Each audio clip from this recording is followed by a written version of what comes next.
logged on to Facebook today? You're asking me? All right. Twitter. I have a Twitter. I have a Twitter thing. You they can just follow got me me into Twitter. Yeah. That's LinkedIn, MySpace. short messages, Twitter. Listen, the list goes on.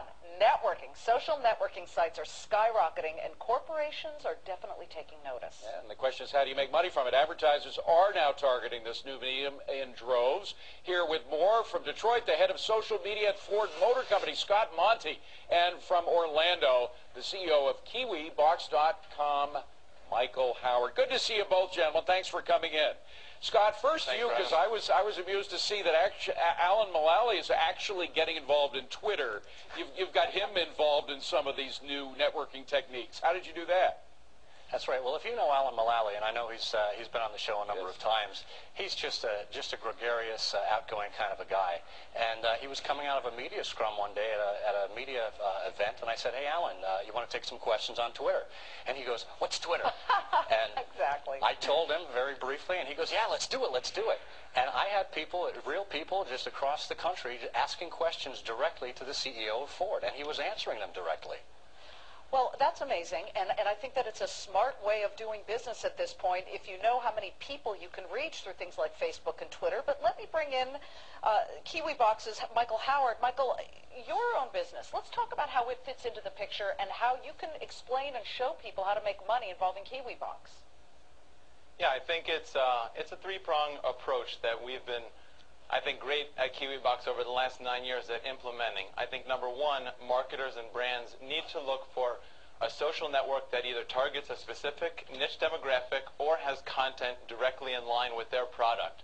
Number two, they need to find integrative and viral campaigns, and oftentimes these sites understand their audience and can create these campaigns that are truly viral. And number three, it's being aggressive yet nimble. You need to go into this with full force, and you need to be on the Twitters and the KiwiBoxes and the MySpace, and you need to look at these campaigns when they're over and find out what was effective for getting your brand in the largest amount of people in the most positive light. Well, Scott, you're not only a networker, but you work for a company that's a huge advertiser in all kinds of media.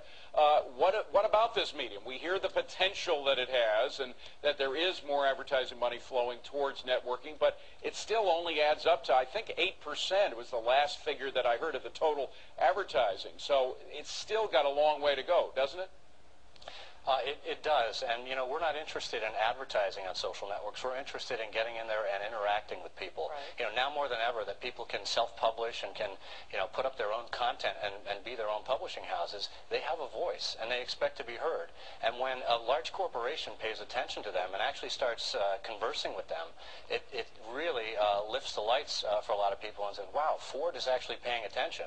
And in my mind, you know, it's less about a campaign and more about a commitment. This is an ongoing way of doing business that we're going to see, and if we do it well at Ford, it'll be democratized across the entire Scott, company. How do you find Alan? I just did Alan Mulally as a search on Twitter, and nothing came up. How do you find the Ford profile on Twitter? Sure. Well, you can look for me, Scott Monty. I have a Ford logo on my account, and I have Ford all over my branding on my page. We also have a number of corporate accounts like Ford Drive One, Ford Drive Green, Ford Cust Service for our customer service team that's fielding questions on Twitter, Mustang trucks. The list goes on and on for, as my colleague was saying, niche areas. By the way, I Googled Mulally and Monty. I got to say, and the question that got me was what kind of car he drives. It's not always a Ford, is it? Not at all. Actually, Alan makes it a point to drive a different car every day, not just Ford cars, but all brands. Somebody on Twitter actually said, yeah, if Alan really wants to understand what American people are going through, he should drive a 12-year-old beater car, and then he'd get an idea. Michael, let's bring you back into this conversation. KiwiBox targets what is considered the holy grail of demos, and that is teenagers, because they grow up to be very powerful consumers, and they do spend a lot of their parents' money. But how do you get companies, or sort of what Scott's been talking about, other entities to get involved with KiwiBox and become a part of this? I think Scott brings up a great point that he doesn't actually consider it advertising. He's getting his brand integrated on a site and getting, you know, in our case, other marketers and other brands and products on KiwiBox in a viral manner that adds value to the users. That's the real key here, is that we're not putting products in front of them that they're not already using or interested in. We're doing it highly integrated, and we're receiving feedback from those users on what they like and what they don't like about these products. And that's something that you've never been able to do before, and that is the real power of social networking, is interacting with these users and finding out their likes and dislikes moving forward for a better product or service. Right, you can see what Michael's talking about. Go to KiwiBox.com, get an idea of what they're doing. Michael Howard and Scott Monty from Ford. Good to see you both, gang. Thanks very much. Scott, I just found your Thanks Twitter site, so I'll follow you if you follow me. I'm Liz Clayman. I'll be right back at you, Liz. Thanks. Thanks for having us, guys. Thanks, Scott. Anytime.